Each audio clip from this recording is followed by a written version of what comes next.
میرا دل بدل دے، میرا دل بدل دے، میرا دل بدل دے۔ قال النبی صلی اللہ علیہ وسلم اذا كانت لك 100 درهم وحال عليها الحول ففيها 5 دراهم وليس عليك شيء يعني في الذهب حتى يكون لك 20 دينارا فإذا كان لك 20 دينارا وحال عليها الحول ففيها نصف دينار فما زاد فبحساب ذلك۔ حضور نبی کریم سرور دو عالم صلی اللہ علیہ وسلم نے ارشاد فرمایا کہ جب تمہارے پاس 200 درہم ہو اور اس پر سال گزر جائے تو اس میں 5 درہم زکوٰۃ فرض ہے، اور سونے میں اس وقت تک زکوٰۃ نہیں ہے جب تک تمہارے پاس 20 دینار نہ ہو۔ جب 20 دینار مل جائیں تو پھر 20 دینار میں نصف دینار، آدھا دینار زکوٰۃ فرض ہے، اور اگر اس سے زیادہ ہو تو اسی کے حساب سے زکوٰۃ فرض ہوگی۔ ابو داؤد شریف کی روایت ہے، حضرت علی رضی اللہ تعالیٰ عنہ اس حدیث شریف کے راوی ہیں۔ اس حدیث میں حضور علیہ الصلاۃ والسلام نے زکوٰۃ کا نصاب بیان فرمایا ہے کہ زکوٰۃ کا نصاب 200 درہم اور 20 دینار۔ درہم چاندی کے ہوتے تھے اور دینار یہ سونے کے ہوتے تھے۔ 200 درہم آج کل کے زمانے میں جو حساب لگایا گیا جس کو کہا جاتا ہے 52.5 تولہ چاندی، تو 200 درہم کا یہی مطلب ہوتا ہے۔ 200 درہم کا جو وزن ہے وہ 52.5 تولہ چاندی ہے، اور 20 دینار 7.5 تولہ سونا۔ دینار اس وقت سونے کا ہوتا تھا، درہم چاندی کا ہوتا تھا، تو یہ ایک مشہور اصطلاح تھی۔ تو گویا حضور علیہ الصلاۃ والسلام نے چاندی کا نصاب بھی بتا دیا اور سونے کا نصاب بھی بتا دیا، اور ساتھ یہ بھی بتا دیا کہ زکوٰۃ کتنی فرض ہوگی۔ 200 درہم میں حضور نے فرمایا 5 درہم، تو 5 درہم 200 درہم کا 2.5% ہے۔ 200 درہم کا اگر 2.5% آپ نکالیں گے یا 200 کو آپ 40 پہ تقسیم کریں گے تو 5 اس کا جواب آئے گا۔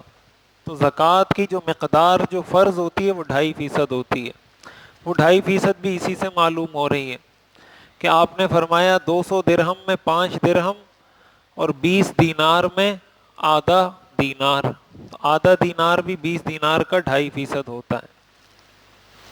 یہ تو زکوٰۃ کا نصاب ہے، اور زکوٰۃ کتنی فرض ہوتی ہے؟ 2.5% فرض ہوتی ہے، اور 2.5% نکالنے کا طریقہ یہ ہوتا ہے کہ جو بھی قابل زکوٰۃ مال ہے، جس چیز پر بھی زکوٰۃ فرض ہو رہی ہے ان سب کو جمع کریں، جمع کرنے کے بعد اس کو 40 پہ تقسیم کر دیں۔ 40 پہ تقسیم کریں گے، جو حاصل آئے گا، جو جواب آئے گا وہی 2.5% ہوگا۔ تو آپ اس کو 2.5% کہہ دیں یا اس کو 40واں حصہ کہہ دیں، بات ایک ہی ہے۔ اب دوسری بات کہ زکوٰۃ کا جو یہ نصاب ہے، تو نصاب میں کون کون سی چیزیں معتبر ہوتی ہیں؟ 2 چیزیں تو یہی ہیں، سونا اور چاندی۔ 2 چیزیں مزید ہیں جس کا دوسری احادیث میں تذکرہ ہے۔ نقد پیسے اگر کسی کے پاس ہیں یا مال تجارت۔ سونا چاندی کے بارے میں ایک بات یہ یاد رکھنی چاہیے، سونا چاندی جس مقصد کے لیے بھی رکھا ہو، جس مقصد کے لیے بھی رکھا ہو اس پر زکوٰۃ آتی ہے اگر نصاب تک پہنچ جاتا ہے تو، چاہے وہ عورت کا زیور ہو، چاہے بچی کی شادی کے لیے رکھا ہو، چاہے جہیز کے لیے رکھا ہو، کسی بھی مقصد کے لیے سونا چاندی موجود ہو اس پر بہرحال زکوٰۃ فرض ہوتی ہے اگر سال گزر جائے اور نصاب پورا ہو۔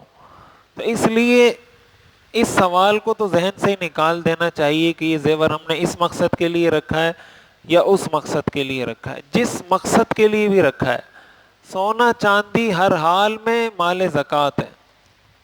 اگر نصاب کو پہنچ جاتا ہے۔ ایک تو یہ دو چیزیں، مزید دو چیزیں ہیں، ایک ہے نقد پیسے اور ایک ہے مال تجارت۔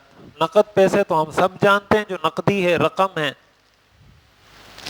مال تجارت سے مراد ہوتا ہے وہ چیز جو آپ نے آگے بیچنے کی نیت سے خریدی ہو اور ابھی تک آپ کی وہ نیت برقرار ہو۔ یہ دو شرطیں ہیں۔ مال تجارت کوئی چیز کب بنتی ہے؟ جب اس میں یہ دو شرطیں پائی جائیں۔ نمبر ایک کہ جس وقت آپ نے وہ چیز خریدی تھی، آپ نے اسی نیت سے خریدی تھی کہ میں اس کو آگے بیچوں گا، اور ابھی تک آپ کی یہ نیت برقرار ہے، اس ایسے سامان کو کہا جاتا ہے مال تجارت۔ اب چاہے وہ زمین خریدی ہو، کوئی مکان خریدا ہو، کوئی گاڑی خریدی ہو، کوئی سامان خریدا ہو، جو بھی چیز ان دو شرطوں کے ساتھ خریدی گئی ہے کہ خریدتے وقت بھی یہ نیت تھی کہ بیچوں گا اور ابھی بھی یہ نیت باقی ہے کہ اس کو میں نے بیچنا ہی ہے، تو یہ مال تجارت ہے۔ جب زکوٰۃ کا حساب لگایا جائے گا تو اس کو بھی شامل کیا جائے گا۔ لہٰذا اگر کوئی چیز انسان نے اس نیت سے نہیں خریدی، کوئی چیز انسان نے آگے بیچنے کی نیت سے نہیں خریدی، مثلا اس نے مکان خریدا رہنے کے لیے، اب چاہے وہ مکان 50 لاکھ کا ہو، 1 کروڑ کا ہو یا 50 کروڑ کا ہو، لیکن اس نے خریدا اس لیے کہ میں نے اس میں رہنا ہے، تو یہ مکان مال تجارت نہیں ہے، اس مکان پر کوئی بھی زکوٰۃ فرض نہیں ہے۔ اگر کسی شخص نے گاڑی خریدی ہے اور اس نیت سے خریدی ہے کہ اس کو میں استعمال کروں گا، یہ میرے استعمال میں آئے گی، اب چاہے وہ گاڑی 1 لاکھ کی ہو یا 10 لاکھ کی ہو، اس گاڑی پر کوئی زکوٰۃ نہیں ہے۔ لیکن اگر گاڑی اس نیت سے خریدی ہے کہ میں اس کو آگے بیچ کے پیسے کماؤں گا، تو اس پر زکوٰۃ فرض ہو جائے گی۔ اسی طرح اگر پہلی شرط تو موجود ہے کہ خریدی تو اسی نیت سے تھی، لیکن بعد میں ارادہ بدل گیا کہ نہیں اس کو بیچنا نہیں ہے، کوئی پلاٹ خریدا اس نیت سے کہ اس کو میں آگے بیچوں گا، لیکن بعد میں ارادہ تبدیل ہو گیا کہ نہیں اس کو بیچنا نہیں ہے، اس مکان پر بھی زکوٰۃ فرض نہیں ہوگی۔ کوئی گاڑی اسی نیت سے خریدی کہ اس گاڑی کو میں آگے بیچوں گا، لیکن بعد میں ارادہ تبدیل ہو گیا کہ نہیں اس گاڑی کو میں نے نہیں بیچنا، تب بھی وہ مال تجارت نہیں ہے، لہٰذا اس پر بھی زکوٰۃ فرض نہیں ہوگی۔ خلاصہ کلام یہ ہے کہ مال تجارت اس مال کو کہا جاتا ہے جس کو خریدتے وقت بھی یہ نیت تھی کہ آگے بیچوں گا اور ابھی تک بھی وہ نیت برقرار ہے۔ جس مال میں یہ دو شرطیں پائی جائیں وہ مال مال تجارت کہلاتا ہے، اور مال تجارت پر زکوٰۃ ہوتی ہے اگر وہ نصاب کو پہنچ جاتا ہے۔ مثال کے طور پر دکان میں جو سامان رکھا ہوتا ہے، دکان میں جو سامان انسان رکھتا ہے وہ اسی نیت سے رکھتا ہے نا کہ اس کو میں بیچوں گا، تو یہ مال تجارت ہے۔ یا مثال کے طور پر کسی شخص کا پراپرٹی کا کاروبار ہے، اسٹیٹ ایجنسی کا کاروبار ہے، وہ زمینیں خریدتا ہے بیچتا ہے، اسی نیت سے خریدتا بیچتا ہے، تو جو زمین اس نے خریدی ہے اس کی قیمت پر اس کو زکوٰۃ دینی ہوگی۔ کوئی شخص ہے وہ گاڑیوں میں ڈیلنگ کرتا ہے، گاڑیوں کا ڈیلر ہے، گاڑیاں بیچتا خریدتا ہے، اب اس نے جو بھی گاڑی خریدی ہے آگے بیچنے کے لیے اس کی قیمت پر اس کو زکوٰۃ دینی ہوگی، اس کو مال تجارت کہا جاتا ہے۔ تو یہ 4 چیزیں ہو گئی، سونا، چاندی، نقد پیسے اور مال تجارت۔ اب ایک اور بات یہ سمجھنی چاہیے کہ کب انسان کے پاس کتنی رقم ہو یا کتنی قیمت کی چیزیں ہوں تو اس پہ زکوٰۃ فرض ہوتی ہے۔ تو 2 نصاب ہیں شریعت میں، ایک سونے کا نصاب ہے، ایک چاندی کا نصاب ہے۔ سونے کا نصاب ہے 7.5 تولہ اور چاندی کا نصاب ہے 52.5 تولہ چاندی۔ تو سونے کا نصاب شریعت میں اس وقت معتبر ہے جب اس کے پاس صرف سونا ہو۔ صرف سونا ہونے کا مطلب یہ ہے کہ اس کے پاس نہ چاندی ہے، نہ نقد پیسے ہیں، نہ مال تجارت ہے، صرف سونا ہے اس کی ملکیت میں۔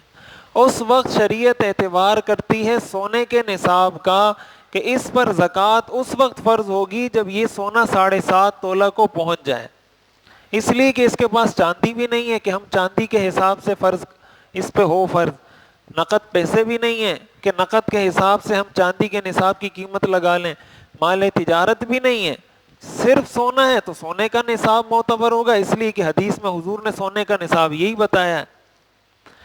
لیکن اگر کوئی شخص، کوئی مرد یا کوئی عورت ایسے ہیں جس کے پاس سونا بھی ہے لیکن ساتھ کچھ چاندی بھی ہے، یعنی اس ایک صورت کے علاوہ، دیکھیں ایک 4 چیزیں ہیں نا، سونا، چاندی، نقد اور مال تجارت، سونے کا نصاب صرف ایک صورت میں معتبر ہوتا ہے، صرف ایک صورت میں۔ وہ کون سی صورت ہے؟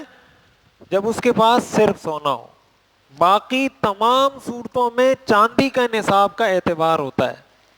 لہذا اگر کسی شخص کے پاس صرف نقدی ہے، نہ سونا ہے نہ چاندی ہے، لیکن نقد پیسے اس کے پاس ہیں 50,000 روپے، آج کل 52.5 تولہ چاندی کی جو قیمت حکومت نے جاری کی تھی وہ 44,400 کچھ روپے ابھی حکومت نے جاری کی تھی کہ یہ زکوٰۃ کا نصاب ہے۔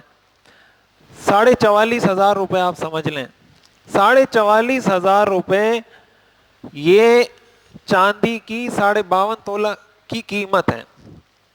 لہٰذا اگر کسی شخص کے پاس مثلاً 45,000 روپے ہیں یا 44,500 روپے ہیں، اب ظاہر ہے 44,500 روپے میں اگر ہم سونے کے نصاب کو دیکھیں تو 44,500 روپے تو 7.5 تولہ کی قیمت کو نہیں پہنچتے، لیکن چاندی کے نصاب کو دیکھیں تو چاندی کی قیمت کو پہنچ جاتے ہیں۔ لہٰذا اب یہاں سونے کا نصاب معتبر نہیں ہوگا، یہاں چاندی کا نصاب معتبر ہوگا۔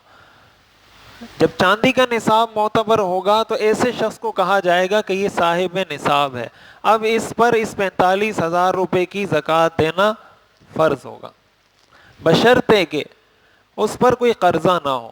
اگر کوئی قرضہ ہے، کوئی واجب الادا دین ہے، پہلے شریعت کہتی ہے اس کو مائنس کریں، اس کو منہا کریں۔ مثلا کسی کے پاس 1 لاکھ روپے ہیں لیکن 1.5 لاکھ روپے اس پہ قرضہ ہے، تو شریعت اس 1 لاکھ روپے پہ زکوٰۃ فرض نہیں کرتی۔ شریعت کہتی ہے پہلے اپنا قرضہ ادا کرو، قرضہ ادا کرنے کے بعد، مثلا کسی پر 1 لاکھ کا قرضہ ہے اور اس کے پاس 2.5 لاکھ روپے موجود ہیں، اس کا مطلب یہ ہوا کہ 2.5 لاکھ میں سے اگر یہ 1 لاکھ قرض میں دے دے گا، 1.5 لاکھ اس کے پاس پھر بھی بچ جائے گا، تو اس 1.5 لاکھ کی اس کو زکوٰۃ دینی ہوگی، 2.5 لاکھ کی زکوٰۃ نہیں دینی ہوگی۔ تو اگر کسی کے پاس نقدی ہے یا چاندی ہے یا کوئی خاتون ہے جس کے پاس 1 تولہ سونا ہے لیکن 1 تولہ سونا ہونے کے ساتھ ساتھ کچھ پیسے بھی ہیں، تو اب یہ وہ صورت نہیں ہے کہ صرف سونا ہے، اب یہ صورت ہے کہ سونا بھی ہے اور نقد پیسے بھی ہیں۔ جب سونا بھی ہے، نقد پیسے بھی ہیں، تو اب دوبارہ چاندی کے نصاب کا اعتبار ہوگا۔ اب یہ دیکھا جائے گا کہ اس سونے کو اگر بیچا جائے، مثلا 1 تولہ سونا ہے تو 1 تولہ سونا اگر ہم بیچیں تو یقینی بات ہے کہ اس کی قیمت 44,500 سے زیادہ ہے۔ 1 تولہ سونا تو آج کل کوئی 60,000 کے قریب پہنچ گیا ہے۔ اس کا مطلب کسی کے پاس 1 تولہ سونا ہے اور اس کے پاس 1 روپیہ بھی ہے نقد، تو اب شریعت کہتی ہے کہ اب سونے کے نصاب کا اعتبار نہیں ہوگا، اب اس سونے کو بیچا جائے گا۔ بیچا جانے کا مطلب یہ کہ اس کی قیمت لگائی جائے گی کہ یہ سونا اگر مارکیٹ میں بیچا جائے تو اس کی کتنی قیمت بنتی ہے۔ مثلا اس کو پتہ چلا کہ اس کی 60,000 روپے قیمت بنتی ہے اور مزید اس کے پاس 100 روپے اور بھی ہیں، تو یہ 60,000 روپے پلس 100 روپے، 60,100 روپے کی یہ خاتون زکوٰۃ ادا کرے گی۔ تو خلاصہ کلام یہ ہے کہ سونے کا نصاب اس وقت معتبر ہوتا ہے جب صرف سونا ہو۔ اگر سونے کے علاوہ کوئی اور چیز ہے یا سونا بھی ہے اور سونے کے ساتھ کوئی اور چیز بھی ہے تو پھر شریعت چاندی کے نصاب کا اعتبار کرتی ہے۔ ایسی صورت میں اس شخص پر زکوٰۃ فرض ہو جائے گی، لیکن ایک شرط کے ساتھ، جب اس پر سال گزر جائے۔ زکوٰۃ فرض ہوتی ہے سال گزرنے کے بعد، شریعت کا پورا ایک سسٹم ہے۔ یعنی ایسا ہو سکتا ہے نا کسی شخص کے پاس ایک وقت کے لیے مثلا 20 لاکھ روپے آ گئے لیکن اگلے 2 مہینے میں اس کے پاس کچھ بھی نہ ہو، بالکل خالی ہو جائے، تو اگر اس پہ شریعت زکوٰۃ فرض کرے گی تو ایک ذہن میں سوال آ سکتا ہے کہ یار یہ تو اس کی ضرورت کے پیسے تھے یا یہ تھا یا وہ تھا، تو اس کے پاس تو 2 دن کے لیے آئے تھے، آپ نے زکوٰۃ فرض کر دی اس پر۔ شریعت کہتی ہے سال گزر جائے۔ اب سال گزرنے کا مطلب بھی سمجھنا چاہیے۔ سال گزرنے کا مطلب یہ ہوتا ہے کہ جب انسان ایک دفعہ صاحب نصاب ہو گیا، دیکھیں یہ ہر نوجوان کو، ہر مسلمان کو اس چیز کا دھیان دینا چاہیے. مثال کے طور پر کوئی شخص ایسا ہے جس کے پاس 50,000 روپے آ جاتے ہیں، اس کا مطلب وہ صاحب نصاب بن گیا، اس کی زکوٰۃ کا سال شروع ہو گیا. لہٰذا جو کوئی شخص ایسا ہو جس کی آمدن میں اس کو ایک تو ضروریات ہیں، اس کو تو شریعت مستثنیٰ کرتی ہے کہ کسی کی 40,000 تنخواہ ہے لیکن اس نے گھر کا کرایہ بھی دینا ہے، مہینے کا راشن بھی لینا ہے، اس کو شریعت مستثنیٰ کرتی ہے کہ اس کو نکالنے کے بعد اگر کسی کے پاس مثلا کسی بھی وقت اتنا پیسہ آ جاتا ہے کہ اس کی جو بنیادی ضرورت ہے، آٹا چینی دال گھر کا کرایہ وغیرہ وغیرہ، ان سے ہٹ کر اس کے پاس 45,000 روپے آ گئے، تو وہ اپنے پاس اسی دن ڈائری میں لکھ لے کہ آج میں صاحب نصاب ہو گیا ہوں. اب مثلا آج 15 رمضان ہے، وہ اپنے پاس لکھ لے 15 رمضان. اب جب اگلے سال دوبارہ 15 رمضان آئے گا تو دیکھے کہ آیا میرے پاس اتنا مال ہے جس پہ زکوٰۃ فرض ہوتی ہے یا نہیں. اگر ہے تو اس کا مطلب اس پہ زکوٰۃ فرض ہو گئی ہے، اور اگر نہیں ہے اس کا مطلب اس پہ زکوٰۃ فرض نہیں ہے. سال گزرنے کا یہ مطلب ہوتا ہے. ایک بات اس میں یہ بھی سمجھنی چاہیے کہ سال کے دوران جو پیسہ کم زیادہ ہوتا ہے اس پہ سال گزرنا شرط نہیں ہوتا. مثلا جب سال شروع ہوا اس کے پاس 2 لاکھ روپے تھے، آج اس کے پاس 2 لاکھ روپے ہیں، بیچ میں اس کے پاس کبھی 1 لاکھ ہیں، کبھی 3 لاکھ ہیں، کبھی 5 لاکھ ہیں، لیکن جب دوبارہ 15 رمضان آیا تو اب اس کے پاس 20 لاکھ روپے ہیں. تو آج جب سال شروع ہو رہا تھا تو 2 لاکھ تھے، جب سال پورا ہوا ہے تو 20 لاکھ ہیں، تو اب یہ 20 لاکھ کی زکوٰۃ دے گا. یہ نہیں کہا جائے گا کہ اس 18 لاکھ پہ الگ سے سال گزرے گا، پھر بیچ میں 2 لاکھ الگ آئے تو اس پہ الگ سے گزرے گا. ایسی بات نہیں ہے. جس وقت سال شروع ہوا اس وقت صاحب نصاب ہے تو سال شروع ہو گیا، جس وقت سال مکمل ہوا اس وقت صاحب نصاب ہے، سال مکمل ہو گیا، زکوٰۃ فرض ہو گئی. جتنا مال اس کے پاس موجود ہوگا اس ساری مال پر اس کو زکوٰۃ ادا کرنا ہوگی. تو یہ بنیادی خلاصہ ہے زکوٰۃ کے نصاب کا. سونا، چاندی، نقدی، مال تجارت، ان سب کو ملا کر اگر 44,500 روپے کی قیمت بنتی ہے، اپنے قرضوں کو منہا کرنے کے بعد یہ رقم اس کے پاس بچتی ہے، تو ایسے شخص پر زکوٰۃ فرض ہوگی. نمبر 1. نمبر 2، زکوٰۃ میں سونے کا نصاب صرف اس وقت معتبر ہوتا ہے جب صرف سونا ہو. نمبر 3، زکوٰۃ اس وقت فرض ہوتی ہے جب اس پہ سال گزر جائے. سال گزرنے کا مطلب یہ ہوتا ہے کہ شروع میں بھی صاحب نصاب ہو، سال گزرنے پر بھی صاحب نصاب ہو، بیچ میں جو اونچ نیچ ہو رہی ہے، کمی زیادتی ہو رہی ہے، اس کا شریعت اعتبار نہیں کرتی. ان ساری چیزوں کو دیکھتے ہوئے ہر شخص اپنے آپ کو دیکھ سکتا ہے، خواتین اپنے آپ کو دیکھ سکتی ہیں. ہمارے اکثر مردوں پہ زکوٰۃ کسی پہ ہوتی ہے کسی پہ نہیں، خواتین میں تقریباً سب پر ہی زکوٰۃ فرض ہوتی ہے.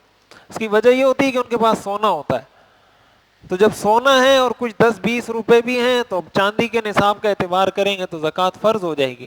اور خواتین اس میں غفلت کرتی ہیں، ان کو پتہ نہیں ہوتا. یہ مردوں کی ذمہ داری ہے ان کو بتائیں کہ بھائی تمہارے پاس سونا ہے، اور مردوں کو اتنی گنجائش اللہ نے دی ہے تو وہ اپنی خواتین کی طرف سے زکوٰۃ ادا کریں، ان کو زکوٰۃ ادا کرنی چاہیے اپنی خواتین کی طرف سے. لیکن شریعت نے کوئی لازم نہیں کیا کہ بیوی کی زکوٰۃ آپ نہیں دینی ہے، فرض اسی پر ہے. لیکن شریعت اس بات کی ترغیب دیتی ہے کہ بھائی شوہر کے پاس وسعت ہے تو وہ اپنی بیوی کی یا والدہ کی یا بیٹی کی یا بہن کی کسی کی طرف سے بھی وہ زکوٰۃ ادا کر سکتا ہے، اس کو بتا کے کہ بھائی تم پہ یہ زکوٰۃ فرض ہو رہی ہے، میں تمہاری طرف سے ادا کر رہا ہوں. تو آپ اگر ان کی طرف سے ادا کریں گے تو زکوٰۃ ادا ہو جائے گی. ان چیزوں کو سامنے رکھتے ہوئے ہر شخص دیکھیں کہ آیا میں صاحب نصاب ہوں یا نہیں. اللہ تعالی ہمیں سمجھنے اور عمل کرنے کی توفیق عطا فرمائے. میرا دل بدل دے، میرا دل بدل دے، میرا دل بدل دے، میرا دل بدل دے.